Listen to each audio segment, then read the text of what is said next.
आप लोगों के मन में पृथ्वी के संबंध में अनेक प्रश्न अवश्य होते होंगे, जैसे पृथ्वी की उत्पत्ति कैसे हुई, पृथ्वी का जन्म कब और कैसे हुआ, पृथ्वी की संरचना कैसे हुई। इस तरह के सवालों का जवाब जानने के लिए हर कोई उत्सुक रहता है। कुछ धार्मिक मान्यताओं के अनुसार सृष्टि या पृथ्वी का निर्माण देवता या ईश्वर ने किया है। पृथ्वी की उत्पत्ति के बारे में वैज्ञानिक मान्यता है कि लगभग 5 अरब वर्ष पूर्व अंतरिक्ष में कई गैसों के एक साथ मिलने से भयंकर विस्फोट हुआ था। इससे आग का एक विशाल गोला बना, जिसे अब हम सूर्य कहते हैं। धमाका इतना जोरदार था कि चारों तरफ धूल के कण फैल गए और गुरुत्वाकर्षण बल के कारण ये कण पत्थर के छोटे छोटे टुकड़ों में बदल गए। कई सालों के अंतराल के बाद ये कण आपस में जुड़ने लगे और कुछ समय बाद सौर मंडल का जन्म हुआ। और इस तरह लाखों साल बाद गुरुत्वाकर्षण के कारण पत्थर और चट्टान आपस में जुड़ने लगे। इस तरह धरती आग के गोले के रूप में पैदा हो रही है। वैज्ञानिक अवधारणा के अनुसार 4.54 अरब वर्ष पूर्व पृथ्वी का तापमान 1200 डिग्री सेल्सियस था।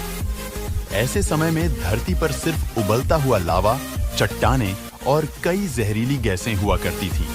ऐसे में पृथ्वी पर जीवन का अस्तित्व होना असंभव था। पृथ्वी की उत्पत्ति के समय थिया नामक ग्रह 50 किलोमीटर प्रति सेकंड की गति से पृथ्वी की ओर बढ़ रहा था। यह गति बंदूक से निकली गोली से 20 गुना से अधिक थी। ऐसे में जब थिया ग्रह पृथ्वी की सतह से टकराया तो जोरदार विस्फोट हुआ, जिससे बहुत सारा टुकड़ा धरती से बाहर निकल गया और साथ ही वह ग्रह धरती में समा गया। हजारों वर्षों के अंतराल के बाद गुरुत्वाकर्षण के कारण पृथ्वी से निकला टुकड़ा एक गेंद के रूप में बन गया, जिसे हम चंद्रमा कहते हैं। इस प्रकार चंद्रमा की उत्पत्ति हुई। अंतरिक्ष में बची शेष चट्टानें पृथ्वी पर गिरने लगी। इन चट्टानों में अजीब प्रकार के क्रिस्टल होते थे। वैज्ञानिकों के अनुसार ये चट्टानें करीब 20 करोड़ साल तक धरती पर गिरती रही, जिससे धरती ने समुद्र के रूप में ढेर सारा पानी इकट्ठा कर लिया। इतने पानी के लगातार जमा होने से धरती की सतह ठंडी होने लगी और चट्टानें सख्त हो गई। लेकिन लावा अभी भी उसी रूप में पृथ्वी के आंतरिक भाग में मौजूद था और सतह का तापमान 70 से 80 डिग्री सेल्सियस तक पहुंच गया था। पृथ्वी पर वर्तमान जल लाखों वर्ष पूर्व का है। उस समय चंद्रमा पृथ्वी के बहुत निकट था, जिसके कारण उसके गुरुत्वाकर्षण बल के कारण प्राय पृथ्वी पर तूफान आते रहते थे। परंतु एक लंबे अंतराल के बाद चंद्रमा और पृथ्वी के बीच दूरी बढ़ने के कारण पृथ्वी पर तूफान शांत होने लगे। धरती पर जीवन की इस यात्रा के दौरान 3.8 अरब साल पहले पानी की उत्पत्ति हुई थी। धरती पर लगातार ज्वालामुखी फट भी रहे थे और साथ ही उल्कापिंडों की बारिश भी हो रही थी। उल्कापिंडों के माध्यम से पानी और नमक के साथ साथ अन्य पदार्थ भी पृथ्वी पर आ रहे थे, जिसमें कार्बन और अमीनो एसिड आदि पदार्थ थे जो हर जीव जंतु और पौधे में मौजूद होते हैं। इतनी ऊंचाई से उल्कापिंड गिरने के कारण वे गहरे पानी में चले जाते थे, जहां सूर्य की किरणों का उन तक पहुंचना असंभव था। बाद में ये उल्कापिंड ठंडे होकर पानी में जमने लगे। इसके बाद यह एक तरह से चिमनियों का आकार लेने लगे और ज्वालामुखी की दरारों में पानी घुसने से धुआं निकलने लगा, जिसने बाद में एक तरह के केमिकल सूप का रूप ले लिया। इससे पृथ्वी पर सूक्ष्म जीवन प्रारंभ हुआ और पृथ्वी पर एकल कोशिका जीवाणु की उत्पत्ति हुई। पृथ्वी की उत्पत्ति के समय जब समुद्र की निचली सतह पर ऑक्सीजन गैस आने लगी, जिससे जीवन संभव हुआ। वैज्ञानिकों के अनुसार 2 अरब वर्षों तक पृथ्वी पर ऑक्सीजन का स्तर बढ़ता रहा और साथ ही पृथ्वी के घूमने की समय सीमा भी कम होती गई। आज से 1.5 अरब साल पहले एक दिन वर्तमान की तुलना में 16 घंटे का होता था। इससे अब पृथ्वी का तापमान घटकर 30 डिग्री सेल्सियस हो गया था और दिन 18 घंटे लंबे होते थे। उस समय पृथ्वी की स्थिति वर्तमान मंगल जैसी ही थी। लगभग 7.50 करोड़ वर्ष पूर्व पृथ्वी के नीचे पिघले हुए लावा से उत्पन्न ऊष्मा बाहर निकली, जिसने पृथ्वी को 2 भागों में विभाजित कर दिया।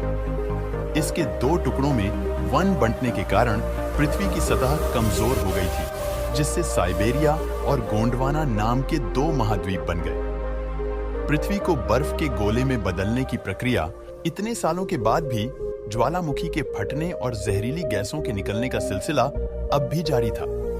जहरीली गैसों में कार्बन डाइऑक्साइड सूर्य से निकलने वाली किरणों को अवशोषित करने लगी और इससे पृथ्वी का तापमान बढ़ने लगा। बढ़ते तापमान के कारण समुद्र में गर्मी पैदा होने लगी और समुद्र का पानी भाप बनकर बादलों का रूप लेने लगा। साथ ही कार्बन डाइऑक्साइड गैस के कारण अम्लीय वर्षा होने लगी। कार्बन डाइऑक्साइड के साथ वर्षा के कारण यह गैस चट्टानों और पत्थरों द्वारा अवशोषित हो गई और कुछ हजार वर्षों के बाद पृथ्वी का तापमान घटकर 0 से -50 डिग्री कम हो गया। इससे धरती बर्फ के गोले में तब्दील हो गई। ज्वालामुखी फटने की प्रक्रिया अभी भी चल रही थी, लेकिन बर्फ की अधिकता के कारण ज्वालामुखी से निकलने वाली गर्मी बर्फ को पिघला नहीं पा रही थी और इसके अलावा कोई अन्य स्रोत नहीं था जो जहरीली गैस कार्बन डाइऑक्साइड को अवशोषित कर सके। सभी चट्टानें और पत्थर बर्फ के नीचे दबे थे।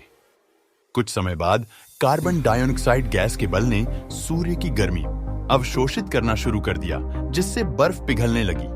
इसके बाद पृथ्वी पर दिन 22 घंटे के हो गए। लगातार पिघलने से सूर्य से निकलने वाली हानिकारक पराबैंगनी किरणें सीधे पृथ्वी पर पड़ रही थीं, जिससे एक रासायनिक अभिक्रिया शुरू हो गई और पानी से हाइड्रोजन पेरोक्साइड बनने लगा और उसके टूटने के बाद ऑक्सीजन बनने लगी। जब ऑक्सीजन गैस धरती से 50 किमी ऊपर उठी तो वहां रासायनिक प्रतिक्रिया शुरू हो गई, जहां ओजोन नाम की एक परत बनी, जिसने सूर्य से आने वाली पराबैंगनी किरणों को सीधे धरती पर आने से रोकने का काम किया। अगले 15 करोड़ सालों तक इस गैस की परत बहुत मोटी होती चली गई और इधर पृथ्वी पर ऑक्सीजन गैस की मात्रा बढ़ने लगी। पेड़ पौधे अस्तित्व में आए और जो समुद्र में छोटे छोटे जीव थे वे समय के अनुसार परिवर्तन होने लगे और धीरे धीरे जो समुद्री जीव थे कुछ समुद्र से निकलकर जमीन पर रहने लगे, जिससे उनके शरीर में धीरे धीरे बदलाव होते गए और वह डायनासोर में परिवर्तन हो गए। जिन डायनासोर ने पेड़ पौधा के पत्तियों खाना शुरू कर दी, जिससे उनका शरीर लंबा और विशाल रूप में परिवर्तित होने लगी। कुछ डायनासोर शिकार किया करते थे, जिसके कारण वह छोटे और तेज होते चले गए। इस डायनासोर ने पृथ्वी पर 20 से 30 करोड़ वर्ष तक राज किया।